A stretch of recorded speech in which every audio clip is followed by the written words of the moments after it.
See, a mere 5 minutes ago.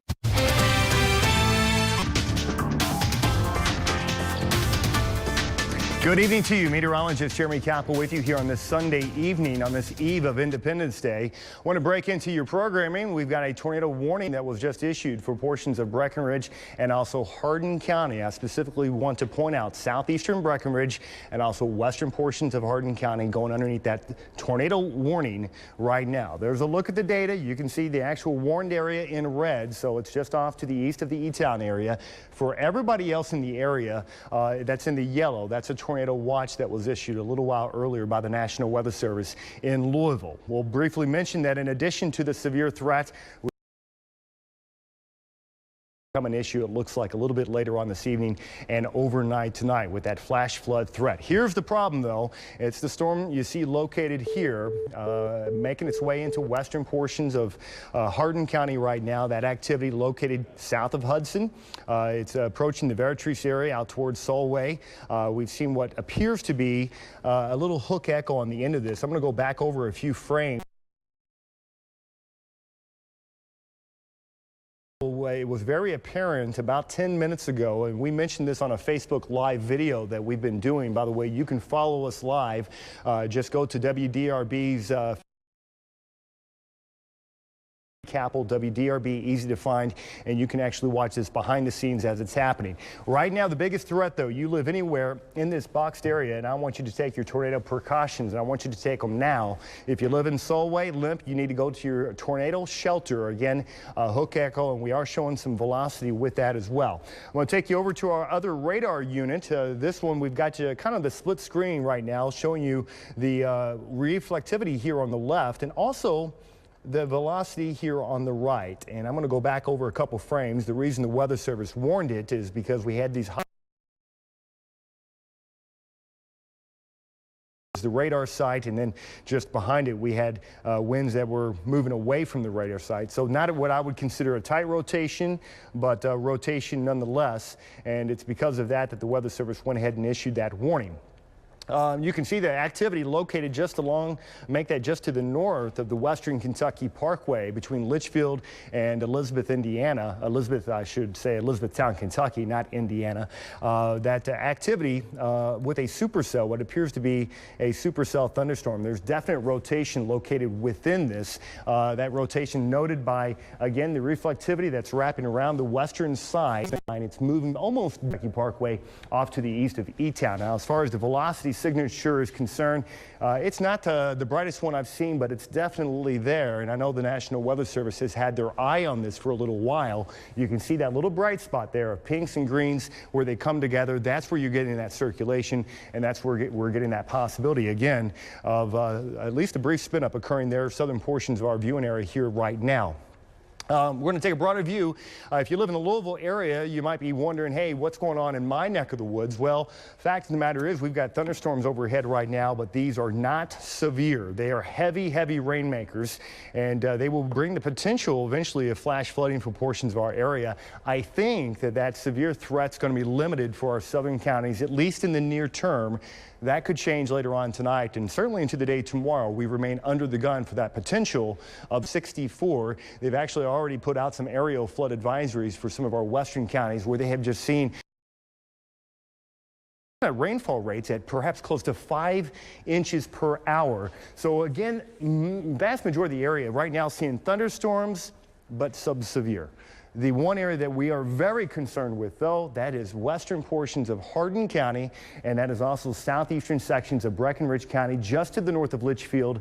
That's where that possible rotation is. If you live there, we want you in your shelter. Now, keep in mind some tornado safety tips to think about. If you live in a home with a basement, then it's a no-brainer. You know where to go. But say you don't have a basement, say you live in a slab home, perhaps your home just has a concrete foundation, but you don't have a downstairs. Then all you want to do is go into the center portion of that home. Get into the most interior portion. Oftentimes a hallway closet is a good place to go, perhaps a hallway bathroom. Essentially what you want to do is put as many walls between you and that potential threat as possible, and by doing so you're going to help to increase your chances. Then you're going to be okay. the most impressive signature that I've ever seen, but it is certainly rotating. You can see that storm. It also appears to be gaining strength as well. I'm going to go back over to the radar unit, investigate this a little closer. We've got this looping over the last hour, and it's very... There's a lot of it, and that'll continue to feed into an environment that does mean is that we've got wind speeds that are increasing with height across the area, and as that does so, it interacts with what... That's the reason that we're on your airwaves here right now. I'm going to go ahead and take a look at a couple of the other parameters that we have to look at as far as a hail threat is concerned. It looks like it's a minimum, which of course is a very good thing. Tornado watch does continue, by the way. That goes until 10 o'clock Central Time. That goes until 11 o'clock Eastern Time for basically everybody that is underneath that watch right now. You're going to remain under the watch time soon. Going back over to the velocities of this storm, and you can see what we're looking at here, and I'm going to come back on screen as I show you the interaction. And what's happening here is you're getting these updrafts of convection of this thunderstorm activity, and where that air is rising and rising very rapidly, and it's interacting with some pretty fast winds above us. It causes these short little quick-lived spin-ups, and I'm actually seeing not one but two hot spots right here on our radar. This is a part of that warned area, and it's right there on the Breckenridge and Hardin County line, moving this is away from Highway 84 right here. This is the Western Kentucky Bluegrass Parkway moving to the east. You can see Veritas located right here, Solway located right there. There's 920. So if you live in this area, Pierce, Solway, I want you in your safe spot right now. Taking a look again around the radar here, make sure that we're not missing anything as far as the thunderstorm development is concerned. Weather Service, they're saying this is not confirmed. Again, this is a radar indicated threat only at this point. But you can see the amount of lightning that we have on radar. There's a lot. And these type of storms that they're just in this moisture-rich environment, and we've got a boundary that's on top of us. We've got low pressure approaching from the west.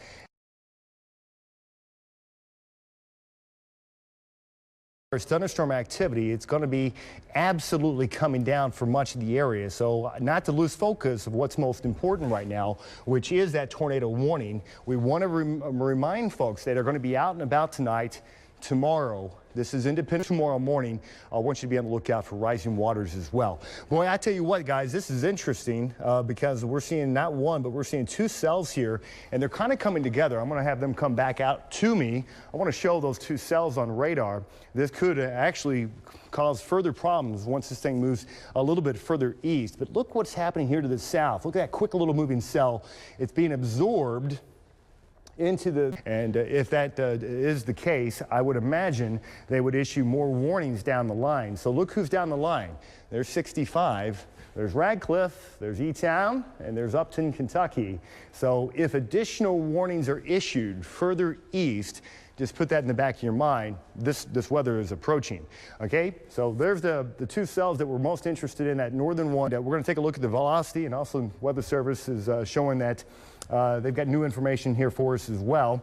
Rotation has fallen apart pretty quickly, so we'll go ahead and let the warning go. So hey, this is what I was hoping to hear, and it sounds like they're going to let this warning go. I'm not sure if they're going to wait until at 8:45 when it was supposed to go to, or whether they're going to cancel this early, but they're convinced all of a sudden that not much rotation there at all. I agree. Let's take a look over at our other radar unit, looking at this side. And this was about 15 minutes ago when they first issued that tornado warning. You can see right there, you got that hot pink area, and you got the little green notch right there. That's what they warned it for, and that also coincided very well with what appeared to be some convection wrapping around the backside of that storm. That's a hook echo. That's the reason they issued it. Now I'm going to take you forward in time, and you can see all of that goes away. We don't see the hot pinks. We don't see the bright colors now on the side-by-side, and because of that, it sounds like they're going to let this go here in just a few minutes. And they're going to go ahead and expire. Technically, they've canceled it. early. So good news. I'm going to send you back to program in just a moment, but I feel like because we did take the time to interrupt you of what's going on, I want to make sure everyone is that we've got the tornado watch, and I'm glad to see that they've trimmed for our western counties. Your southern Indiana, say Washington out towards Crawford, Perry counties, you were underneath that tornado watch. They've dropped it, and I think that's a good move. We simply don't have the instability up here. To the south, though, along the parkways to the south of the parkways, that threat will remain here for a while longer. The possibility of severe thunderstorms, the possibility of isolated spin-ups, like we saw right there, again moving into Hardin County, which they are going to allow to expire on time. Now, going forward in time, I think this is the problem we're going to be dealing with. The potential will be there for flash flooding. We are looking at a tremendous amount of rainfall across the area. You can see heavy thunderstorms again moving south along and eventually to the south of the parkways.